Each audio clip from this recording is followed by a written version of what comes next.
Hello everyone. ఈరోజు మీ అందరి కోసం క్యాప్సికమ్ కర్రీ 10 నిమిషాల్లో ఎలా తయారు చేసుకోవాలో ఈజీ ప్రాసెస్‌లో చూపిస్తున్నాను చూడండి.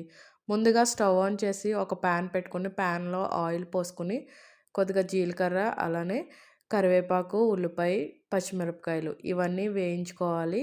ఇవన్నీ స్లైట్‌గా బ్రౌనిష్ కలర్‌లోకి వచ్చాక పసుపుని ఒక హాఫ్ టీ స్పూన్ యాడ్ చేసుకోండి. ఆ తర్వాత కొద్దిగా ఉప్పు దీనికి తగినంత వేసుకొని, మనం ముందుగా కట్ చేసి పెట్టుకున్నటువంటి క్యాప్సికమ్ ముక్కలు క్యూబ్స్ లాగా కట్ చేసుకొని దీంట్లో వేసుకోవాలి. క్యాప్సికమ్ ముక్కలు కూడా చాలా ఫాస్ట్‌గా మగ్గిపోతాయండి. దీంట్లో వాటర్ కూడా ఏమీ ఎయనవసరం లేదు. క్యాప్సికమ్ ముక్కలు బాగా మగ్గేలోపు మనం ఒక మిక్సీ జార్ తీసుకొని దాంట్లో వేరుశనగుళ్ళు ఒక గుప్పెడు పొట్టు తీసుకొని వేయించుకున్నవి వేసుకోవాలి. అలానే ఒక 4 వెల్లుల్లి రెబ్బలు కూడా వేసుకొని మిక్సీ గ్రైండ్ పెట్టుకోవాలి. ఇలా బరకగా పెట్టుకోవాలనమాట. అప్పుడే మీకు క్రంచీగా ఉంటుంది.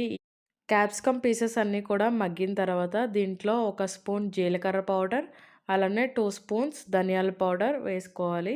దీంట్లో స్పైసీకి తగ్గట్టుగా మీకు చిల్లీ పౌడర్ కూడా యాడ్ చేసుకోవాలి. క్యాప్సికమ్ కర్రీ ఇలా చేసి పెడితే ఎప్పుడు తినని వాళ్ళు కూడా కావాలని మళ్ళీ మళ్ళీ వేయించుకొని తింటారు. అంత బాగుంటుంది.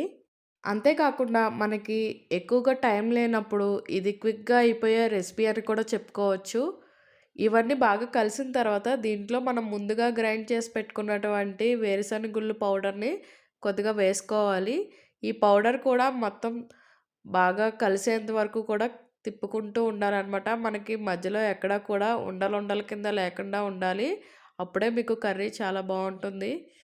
ఈ పొడి అంతా మిక్స్ అయిపోయిన తర్వాత దీంట్లోనే కొద్దిగా గార్నిష్ కోసం కొత్తిమీరని యాడ్ చేసుకోవాలి అంతే. ఎంతో క్విక్‌గా చేసుకునే capsicum curry ready. Thanks for watching.